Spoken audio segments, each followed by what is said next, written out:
Shabbat shalom, everybody. Shabbat shalom. Alfred North Whitehead, philosopher, mathematician, once said that that the total absence of humor in the Bible is one of the most singular things in all of literature. Right? Torah's not funny. Well, Mr. Whitehead, I think that this week's Torah reading has one of the funniest lines and I think there's more than one, but this is one of the funniest lines in the Torah.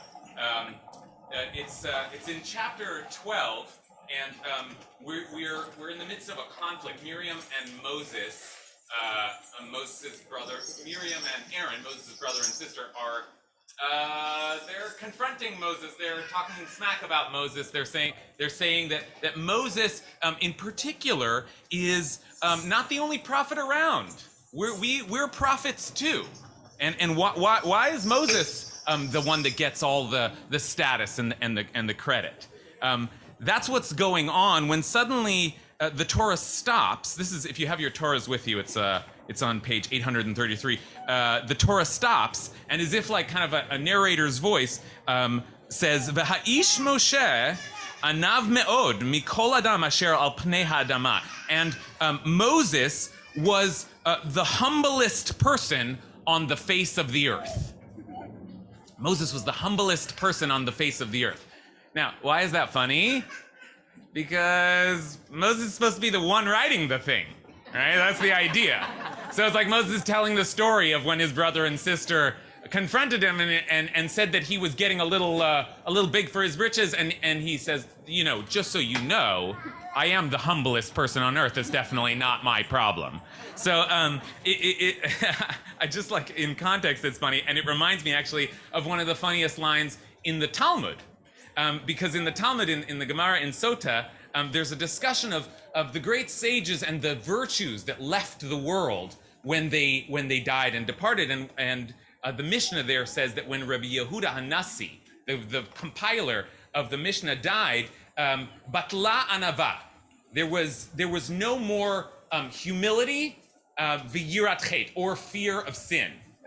And then it says in the Gemara, Amarle Rav Yosef Latana, that Rav Yosef then said to the teacher of this Mishnah, Lo titni anava. Well, don't say humility. Don't say humility went out of the world. De'ika ana. I'm still here. Right? So like both of those jokes, which didn't get a lot of laugh. Okay, maybe I find it funnier than you. But both of those jokes are predicated on the idea that humility is a funny thing to talk about. As soon as you start to talk about humility, it seems like not so humble, right? You definitely can't say you're humble. There's something ironic about that. And even if you're telling other people to be humble, there's something kind of self-righteous about that very act. So there's something like, it's hard to talk about humility. And anyway, we all have egos, right? We all have a sense of self, and that's a good thing, right? We need that to survive. But there is something good about humility, right? We sense that. And this verse is highlighting that. Moses was a humble person, and that was an amazing thing. That's one of his virtues, and that's one of our cardinal virtues, right? If you look at any Sefer Midot, any book of character development, anava, humility, is going to be right up there as one of the great virtues in our tradition. But what is humility? What is it? It's hard to talk about. It's hard to define. It's much easier, I think, to recognize its opposite. Right? Arrogance. We know what arrogance is. We know it when we see it, and we recoil from it. It's a major force in our society. Hasn't it been a major force in our politics, in our media? It drives the culture of fame and fortune and power and privilege. We know arrogance.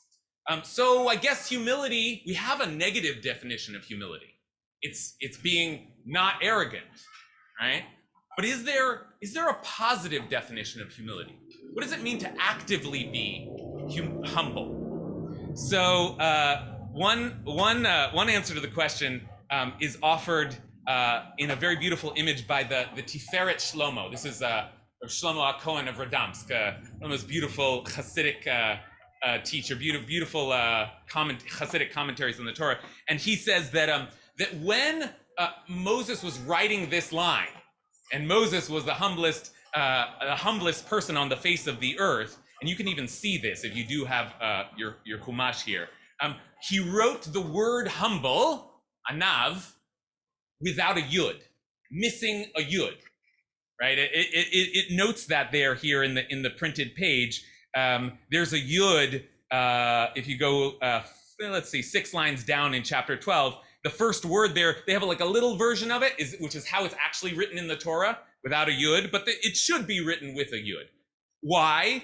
The Tiferet Shlomo says, "Ach mi godel anavato," from the greatness of his humility. Lo ratza lichtov anav b'yud. He didn't want to write humble fully. He didn't want to say, it's so weird for him to say that he was humble.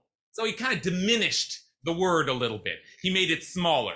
He wrote it without a yud. And this may remind some of you of another famous image. This one comes from the Balaturium at the beginning of Leviticus. I think Rabbi Brous talked about this at the beginning of Leviticus. The word is Vayikra, and God called out to Moses, but the aleph there is small, and the Balaturium says that Moses wrote the last letter small, as if to say, whoa, it's not like God was calling to me. I'm not such a big deal. Don't worry about it.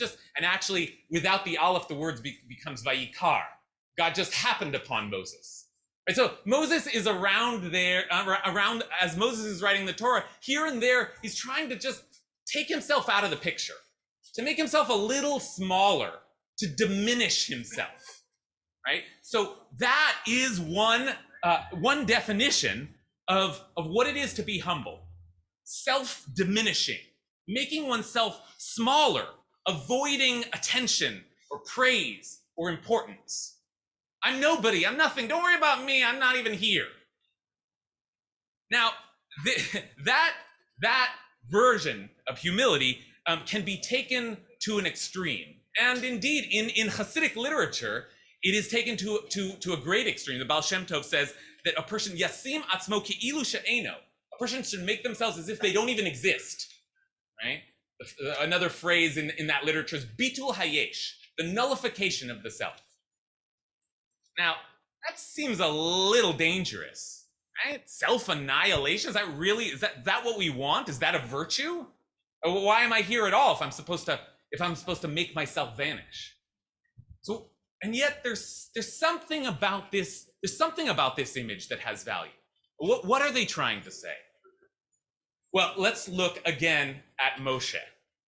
Moshe, who is self-diminishing, who never wanted the job in the first place, who asks in this very parsha, take the responsibility away from me, put it on someone else. I don't want to do this. I don't want to be here. I don't want it to be about me. Moses is self-diminishing, but Moses is also the greatest. Moses is our teacher, our hero, the one that gave us the Torah. The one who was trying to vanish became the greatest name in all of Jewish history. So how does that happen? Well, that's just the idea, though, isn't it? The idea is that Moses was able to empty himself so thoroughly that he became a channel for God. He was so absent from the message that he could totally convey Torah, totally convey God's word. He becomes a channel. And, this description is something that we hear also from artists, from musicians, from creators, that in the moment of greatest accomplishment, they often say it's as if it wasn't me. Something else took over. I was channeling something. And the word that we have for that something, that spirit, is ruach. Ruach, the spirit of God. And in fact, again, in this parsha, if you just flip back one page, on page 830, you see that God says, okay, Moses, you don't want to be the center of attention. You don't want to be the only one. I will take some of the spirit that I've placed on you and I'll put it on other people. right? That spirit, that thing that Moses is filled with, it comes from God, right? And by making himself a vessel, an empty vessel, he's able to hold the spirit of the world, the great primal force that we read, Ruach Elohim, was hovering about before any of this, right? The great primal force of truth and beauty that courses through all of existence. Moses was able to summon more than any individual ever had because he made himself empty, because he made himself small, because he made himself nobody. He became, ironically, the greatest somebody that there ever was. And there's some strange idea here that you have to lose yourself a little bit in order to become an instrument of the divine. And when you do that, that is the ultimate manifestation of human greatness. It still sounds a little funny. There's still a paradox in there. But it's a paradox, I think, that is worthy of our further consideration. So, something to think about this morning. Shabbat Shalom.